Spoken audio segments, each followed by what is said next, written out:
Thomas drops some ammo right there for his teammate, Inclusia, and you see Thomas, that epic infantry rifle, one of your favorite weapons, Ninja. Oh, what is so good about that assault rifle? It 100% rewards pinpoint accurate players, right? There's no bloom necessary.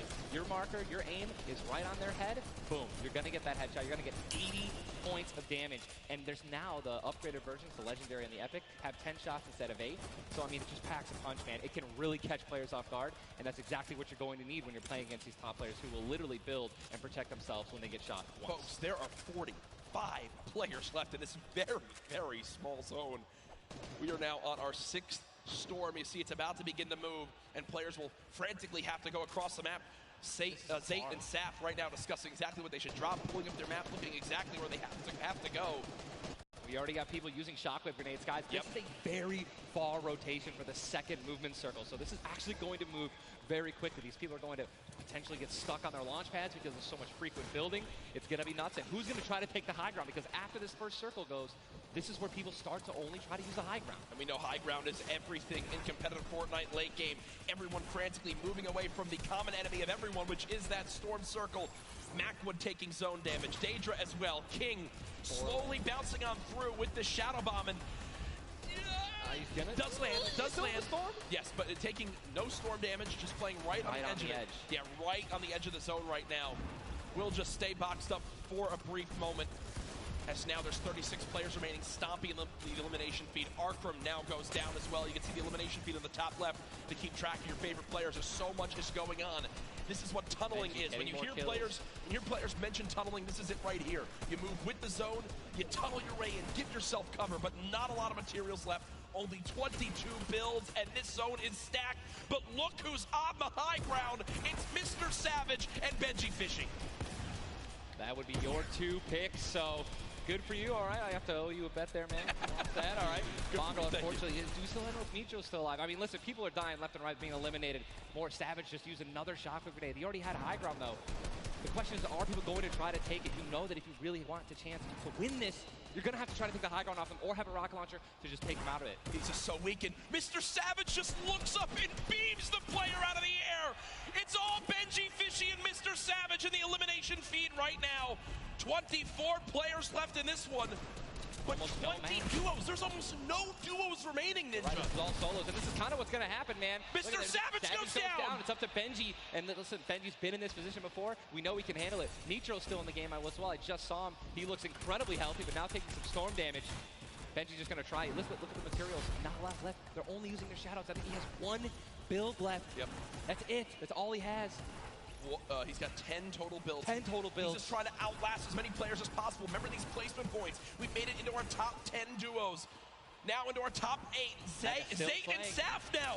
Zayt and Saf now on the high ground. This game. One of the few, the only duo left. This has a Zayt and Saf win written all over it. Mitro, Mongrel's duo, was all by himself very early on. Still alive in this one. 40R Storm now getting beamed. Can the North American duo of Zayt and Saf close this out?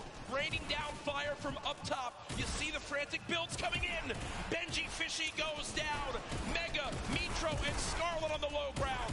Shots still coming on in. Zayt and Saf just sitting pretty. God, Mitro just got a double, I think. Mitro 5 limbs. Tries to get it done. Not enough. Zayt and Saf, 2 versus 1. Will they take game number 1? Yes, they will. Zayt and Saf had the high ground, and they used it the entire game. Rain fire from above. We're able to make up 5 limbs plus 10 placement points. That's going to be 15 points. Game 1. Talk about a monster game number 1. You saw the immediate reaction. They know how key that was. And I've watched so many games of competitive Fortnite, Ninja. They were the only duo left with still like 18 players remaining. Yeah. When they get the high ground like that, they send 1 player down to get close. Scarlet was already weak, and there's just no shot. In the end, the veteran players of Zayt and Saf take game number 1. And, you know, Ninja, that was a big topic of conversation. Players with LAN experience, players who've been around the Fortnite competitive scene at these major events for a long time. Will they let the nerves get to them? Guess what? The answer is no. Zayt and Saf take game number 1. kept their composure. It was absolutely incredible to watch, man. And seriously, these guys have been absolutely dominant in the World Cup qualifiers online, and it's only fair that they continue to show their dominance here at the actual World Cup stage. Brilliant performance. You know that their game plan is always last as long as possible. Absolutely. But the fact that they made it through those storm surges, even with them not getting very aggressive, they had 0 elims down to those final few moments. Mr. Savage and Benji Fisher, we have to talk about them for a second as well. The European young duo, they were on the high ground. It was looking good, Ninja, but so many players focusing them, the shockwave grenades as well, and they had no healing left. It's unfortunate, man. We have a group full of these players who are literally the best in the world.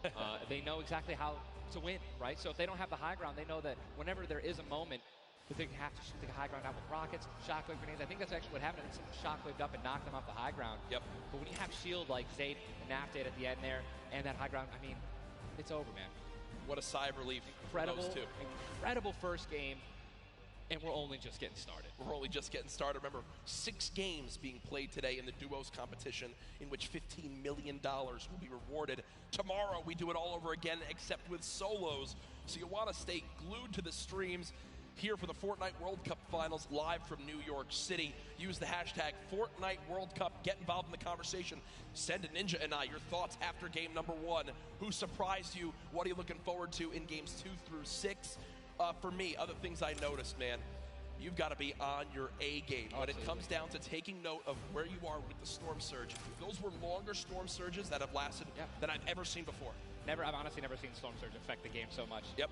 Because here we are having 80 people left after the second circle. So you know what I mean?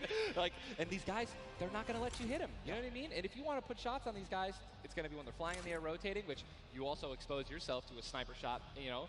Absolutely. High risk, high reward, man. Right? It's Let's see how these guys change. I wonder if the guys who did get hurt a lot by the storm surge, are they going to make changes in the second game? Are they going to be a little bit more aggressive and trying to deal some damage as they rotate? That's what I want to know. That's a great way to think of it. I know there were so many people that want to give their thoughts on these games, but over at Unreal Island, we've got our very own Sundown with his thoughts on game 1. Thank you so much, Courage and Ninja. And the first match of the duos competition is over, and the Victor Royale's experience wins out. We talked about Energy Zayt and Ghost Saf and how they've been playing so long together, and that endgame was a prime example of textbook Zayt and Saf. We're going to re-roll it one more time, and we're going to break down kind of how they were able to keep the control. Now, pay attention right away.